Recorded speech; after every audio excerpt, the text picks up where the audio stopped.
प्यारे बच्चों, हम इतिहास का तीसरा पाठ नाज़ीवाद और हिटलर का उदय पढ़ रहे हैं। इसके हम 2 भाग पढ़ चुके हैं। ठीक है, अब हम इसका तीसरा भाग पढ़ने जा रहे हैं। तो इस पाठ के शुरुआत में हमने हेलमुट नाम के बच्चे के बारे में पढ़ा था, जो बहुत ही भयभीत था क्योंकि उसके पिता सारे परिवार को ख़त्म करना चाह रहे थे, लेकिन बाद में उसके पिता ने स्वयं ही आत्महत्या कर ली थी।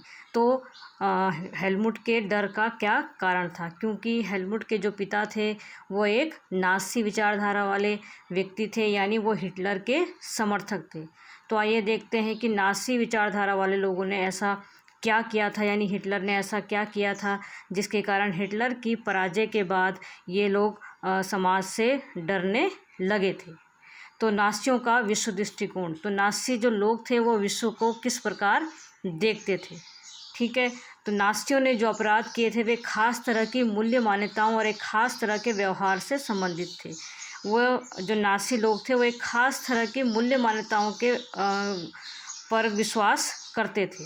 तो नाज़ी विचारधारा मुख्यतः क्या थी? हिटलर का ही दृष्टिकोण थी, यानी हिटलर जो विश्व के बारे में सोचता था वही नाज़ी विचारधारा थी। तो इस दृष्टिकोण से सभी समाज को बराबरी का हक नहीं था। हिटलर का मानना था समाज के सभी लोग क्या हैं? बराबर नहीं हैं। उसका मानना था कि समाज में सभी लोग बराबर नहीं हैं, वे या तो श्रेष्ठ हैं या क्या हैं? निम्न वर्ग के हैं, यानी या तो बहुत ही अच्छे हैं या तो बहुत ही खराब हैं।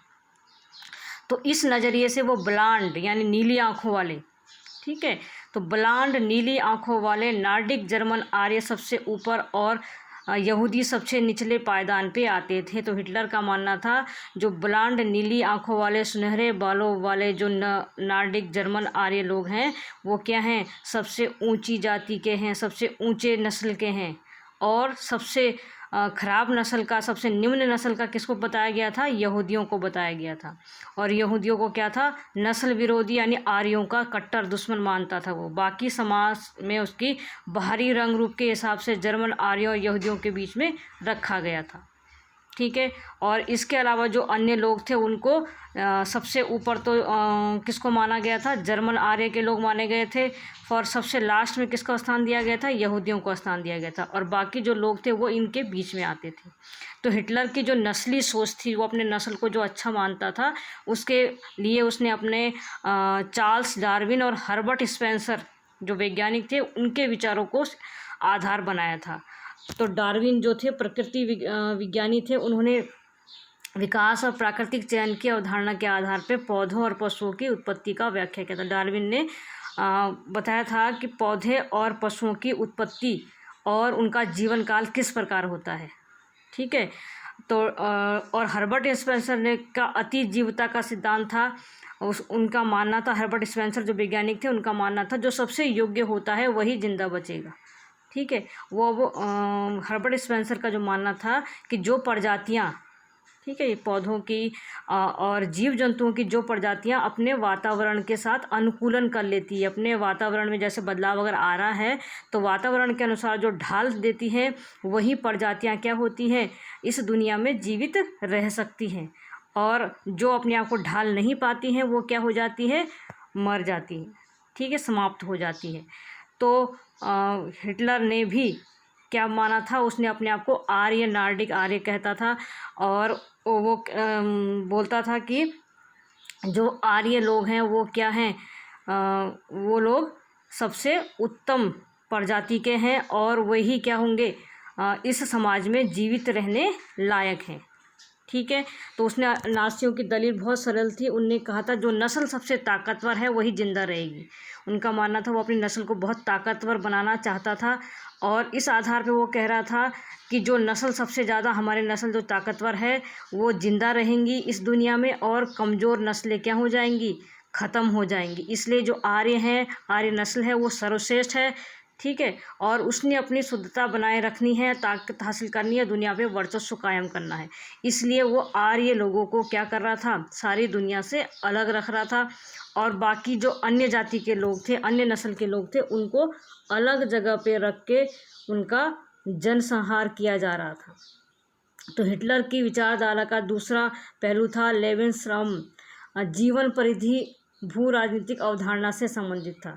तो ये लेवेंसराउम क्या था कि वह मानता कि अपने लोगों को बसाने के लिए ज़्यादा से ज़्यादा इलाकों पे कब्जा करना ज़रूरी है। यानी वो पृथ्वी पे अपना वर्चस्व स्थापित करने के लिए क्या चाहता था कि अपने नस्ल यानी आर्य नस्ल का प्रचार करने के लिए, उनको बढ़ाने के लिए, दुनिया में उनका सत्ता कायम करने के लिए क्या करना ज़रूरी है, उनका ज़्यादा से ज़्यादा इलाकों पे उनको बसाना ज़रूरी है। और इससे मातृ देश का क्षेत्रफल भी बढ़ेगा और नए इलाकों में जाकर बसने वालों को अपने जन्म स्थान के साथ गहरे संबंध बनाए रखने में मुश्किल पेश नहीं आएगी। तो वो ज़्यादा से ज़्यादा क्या कर रहा था, विश्व के देशों पे आक्रमण करके उनका क्षेत्रफल अपने साथ मिला रहा था और अपने जर्मन लोगों को उन क्षेत्रों में बसा रहा था, क्योंकि उसका मानना था कि जर्मन आर्य ही सबसे श्रेष्ठ नस्ल के हैं और सारी दुनिया पे उनको ही राज करना चाहिए। तो पूर्व में हिटलर जर्मन सीमाओं को और फैलाना चाहता था ताकि सारे जर्मन को भौगोलिक दृष्टि से एक ही जगह इकट्ठा किया जा सके। पोलैंड इस धारणा की पहली प्रयोगशाला बनी। जो उसने पोलैंड पे आक्रमण किया था उसके पीछे यही धारणा थी कि वो क्या कर सके, जर्मन लोगों को बसा सके। तो साम्राज्य में मौजूद उन समाजों या नस्लों को ख़त्म करना शुरू किया जिन्हें वे क्या मानते थे, अवांछित मानते थे। ठीक है, तो नासी लोगों ने समाज में उन नस्लों को ख़त्म करना शुरू किया जो अवांछित थे, यानी जो योग्य नहीं थे। नासी शुद्ध और स्वस्थ नार्डिक आर्यों का समाज बनाना चाहते थे और उनकी नज़र में केवल ऐसे लोग वांछित थे।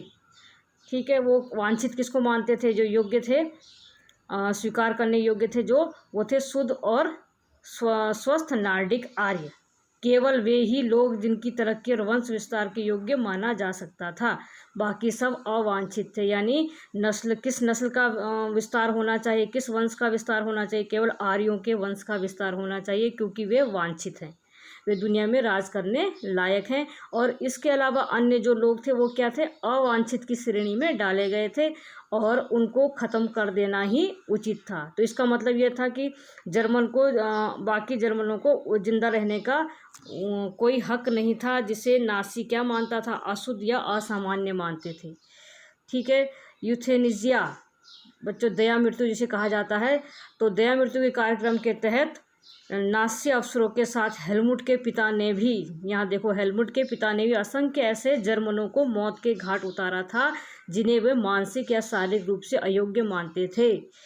तो जो नासी विचारधारा वाले लोग थे उन्होंने न केवल अन्य नस्लों के लोगों को मारा था बल्कि उन्होंने अपने जर्मनों को भी मारा था। क्यों मारा था उन जर्मनों को, क्योंकि वे मानसिक या शारीरिक रूप से क्या थे, अपंग थे, अपाहिज लोगों को उन्होंने मारा था। केवल यहूदी ही नहीं जिन्हें अवांछितों की श्रेणी में रखा गया था। तो सबसे ज़्यादा कट्टर शत्रु नासियों का कौन थे, यहूदी थे। मगर यहूदी के अलावा भी कई ऐसी जातियां थी जिनको जो जर्मन आर्य वाले लोग थे या नासी विचारधारा के लोग थे वो उनको अवांछित मानते थे। इनमें जर्मनी में रहने वाले जिप्सी, ठीक है, अश्वेतों की पहले तो जर्मन नागरिकता छीन ली गई। जो जिप्सी थे, अश्वेत लोग थे, जो उनकी क्या कर दी गई, जर्मन नागरिकता छीन ली गई, उनकी नागरिकता से उनको हटा दिया गया उनका, और उन्हें बाद में मार दिया गया। रूसी और पोलिश मूल के जो लोग को मनुष्य से कमतर माना गया। जर्मनी में पोलैंड और रूस से कुछ हिस्सों पे कब्जा कर लिया तो स्थानीय लोगों को भयानक परिस्थितियों में गुलामों की तरह काम पे झोंक दिया। जब जर्मनी ने पोलैंड और रूस के हिस्सों में कब्जा किया था तो वहाँ के लोगों को, जो रूसी और पोलिश लोग थे, उनको भयंकर काम करवाया गया। ठीक है, और उनके इंसानी बर्ताव के लायक नहीं समझा जाता, उन्हें इंसान माना ही नहीं जाता था। ठीक है, और उनसे इतना काम कराया गया और उन्हें खाने के लिए कुछ नहीं दिया गया। तो बहुत सारे लोग बहुत काम के बोझ से और भूख से मर गए। तो नासी जर्मनी में सबसे बुरा हाल किन लोगों का था, यहूदियों का था। यहूदियों के प्रति नासियों की दुश्मनी का एक आधार यहूदियों के प्रति ईसाई धर्म में मौजूद परंपरागत घृणा भी थी। ईसाई लोग यहूदियों से घृणा क्यों करते थे, क्योंकि ईसाइयों का आरोप था जो उनके प्रभु यीशु मसीह हैं, यीशु मसीह को यहूदियों ने ही मारा था, इसलिए वो सबसे अधिक घृणा किससे करते थे, यहूदियों से करते थे। तो ईसाइयों की नज़र में यहूदी आदतन क्या हैं, हत्यारे हैं, सूदखोर हैं, मतलब जो किसी को पैसा देते हैं तो बहुत ज़्यादा उसका ब्याज लेते हैं। ठीक है। मध्यकाल तक यहूदियों को ज़मीन का मालिक बनने की मनाही थी, तो यहूदियों को ज़मीन का मालिक नहीं बनाया जा रहा था। ये लोग मुख्य रूप से व्यापार और धन उधार देने का धंधा करके अपना गुजारा चलाते थे। वे बाकी समाज से अलग बस्तियों में रहते थे जिन्हें घेटो या दड़बा कहा जाता था। तो जो हिटलर था, हिटलर ने यहूदियों को रहने के लिए एक स्थान बनाया था जिसको क्या कहा जाता था, उन बस्तियों को घेटो कहा जाता था। उनको बाकी समाज से एकदम अलग रखा जाता था और नस्ल संहार के जरिए ईसाई बार बार उनका सफाया करते रहते थे। वहाँ से लोग को पकड़ के ले जाते थे और उनको मार दिया जाता था। उनके खिलाफ जब तब संगठित हिंसा की जाती थी और उन्हें उनकी बस्तियों से खदेड़ दिया जाता था। लेकिन ईसाईयत ने उन्हें बचने का एक रास्ता फिर भी दिया हुआ था।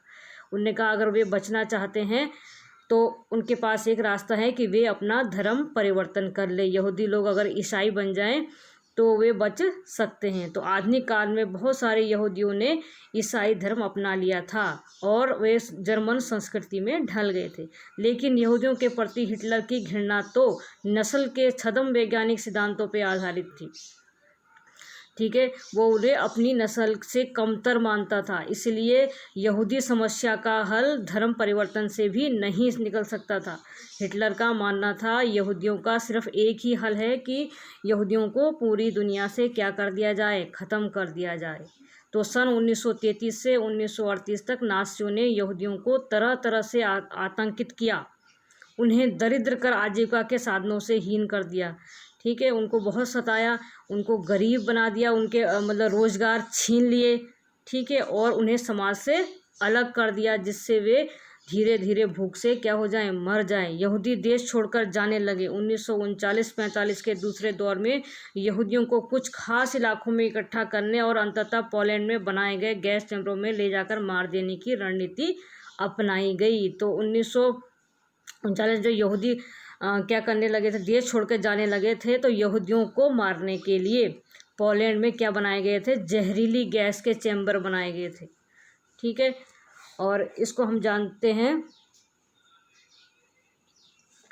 तो यहूदियों को मारने के लिए किस प्रकार उनको मारा जाता है। तो युद्ध के साय में कातिलाना नस्लवादी कल्पना लोग आदर्श विश्व के निर्माण में लगे और जनसंहार और युद्ध एक ही सिक्के के दो पहलू बन गए।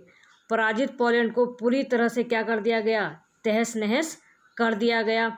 उत्तरी पश्चिमी पोलैंड का ज़्यादातर हिस्सा जर्मनी में मिला दिया गया। पोलैंड के लोगों को अपने घर और माल सब छोड़कर भागने के लिए मजबूर किया गया ताकि जर्मनी के कब्जे वाले यूरोप में रहने वाले जर्मनों को वहां लाकर बसाया जा सके। इसके बाद पोलैंड वासियों को मवेशियों की तरह खदेड़कर जनरल गवर्नमेंट नामक दूसरे हिस्से में पहुंचा दिया गया।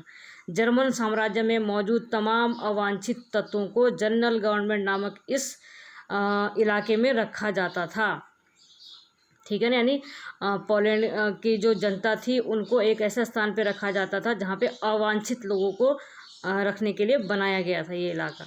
पोलैंड के जो बुद्धिजीवी लोग थे, जो समाज में परिवर्तन ला सकते थे या हिटलर का विरोध कर सकते थे, उन्हें मौत के घाट उतार दिया।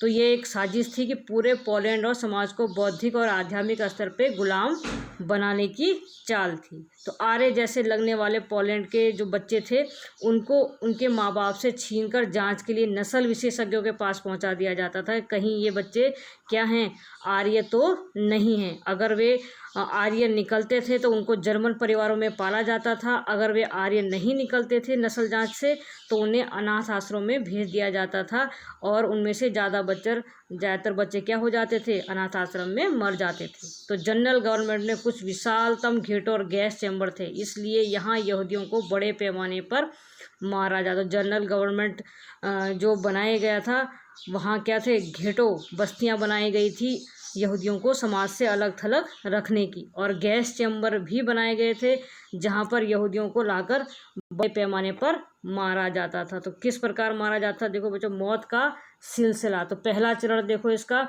बहिष्कार किया गया 1933 से 39 के बीच। उनको माना गया, उनको बोला गया कि तुम्हें जर्मन लोगों के बीच रहने का कोई हक नहीं है। किनको, यहूदियों को।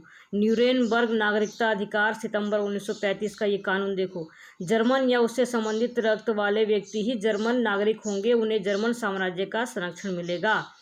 ठीक है, जो जर्मन है और उनसे संबंधित जो लोग हैं उन्हें ही जर्मन नागरिकता दी जाएगी। यहूदियों और जर्मनों के बीच विवाह पर पाबंदी लगा दी। उनके यहूदी और जर्मनों के बीच किसी प्रकार की विवाह संबंध नहीं होंगे। यहूदियों और जर्मनों के बीच विवाहेतर संबंधों का अपराध घोषित किया गया। यहूदियों द्वारा राष्ट्रीय ध्वज फहराने पर पाबंदी लगा दी गई। यानी यहूदियों को उन्होंने अपना नागरिक नहीं माना, उन्हें अपना दुश्मन समझते थे। और अन्य कानूनी उपाय क्या किया? यहूदियों व्यवसायों का बहिष्कार किया गया। यानी यहूदी लोग जो काम धंधा करते थे तो उनसे कोई भी सामान नहीं लेगा। उनके व्यवसाय का किया जाने लगा, बहिष्कार किया जाने लगा, त्याग किया जाने लगा। सरकारी सेवाओं से यहूदियों को निकाल दिया गया। यहूदियों की संपत्ति को क्या कर दिया? सरकार ने जब्त कर दिया और उन्हें बेच दिया। इसके अलावा नवंबर 1938 में जनसंहार में यहूदियों की संपत्तियों को तहस नहस कर दिया गया, लूट लिया गया, उनके घरों पे हमले किए गए और यहूदियों के जो प्रार्थना घर थे उन्हें जला दिया और उन्हें गिरफ्तार कर लिया। इस घटना को नाइट ऑफ ब्रोकन ग्लास के नाम से भी याद किया जाता है। ठीक है बच्चों, और मौत के सिलसिले का अगला